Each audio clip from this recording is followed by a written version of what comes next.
परवल की खेती करते हैं पहले से कि पहले से करते हैं, लमसम हम 4 साल से करते हैं खेती परवल की। जी। जहाँ आप रहते हैं वहाँ भी पहले से बहुत हो रही है कि नहीं, पहले से कम हो रही थी, जैसे बहुत लोग कम कर रहे थे, देखा देखी जैसे शुरू किए हम लोग खेती का, तो हमको समझ में आया कि धान गेहूं से अच्छा बेनिफिट है, तो इसी को करना शुरू कर दिए।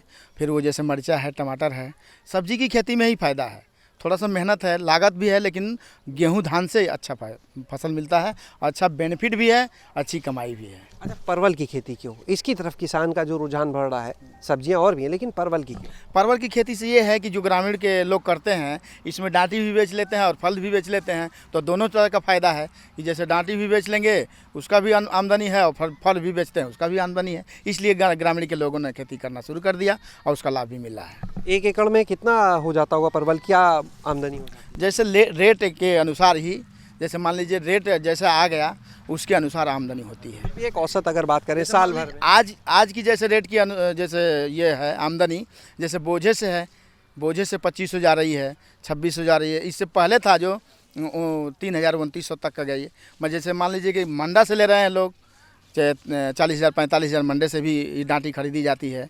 उसके बावजूद जो फल का भी होता है वो तो मार्च में शुरू हो जाता है। मार्च से ही किसान अपना तोड़ना, निराई गुड़ाई काम करना शुरू करता है, उसी से आमदनी शुरू हो जाती है मार्च से ही। और इसके बाद अक्टूबर में इसका कटाई होने लगता है, तो फल जैसे फल रुक जाता है, इसके बाद ही डांटी काट ली जाती है। 1 एकड़ कितना दे देता होगा किसान? 1 एकड़ मान के चलिए कि अगर डांटी और फल में ही मान के चलिए कि 5-6 लाख रुपया आ जाएगा 1 एकड़ में। जी, यही वजह है किसान इधर आ रहा है। जी, इसी कारण से किसान इधर अपना रुझान बना रहा है कि इसमें आमदनी है, इसमें हम काम करें। चुनौतियाँ भी होंगी कुछ? नहीं, चुनौतियाँ कोई नहीं है। मुश्किलें या हाँ, ये तो मुश्किल है, इसकी बीमारी बहुत काफ़ी है। इसमें इतना कैंसर से भी तेज़ रोग लगता है, अगर एक टाइम दवा अगर ना सही से पड़ा जाए तो कैंसर से भी ज़्यादा रोग बहुत है। ये एक कोने से पकड़ेगा, सीधा रात भर में वो माथे पहुंचा देगा। यही बीमारियाँ बहुत कठिन है इसकी, ध्यान बहुत देना। बहुत ध्यान देना है इसका।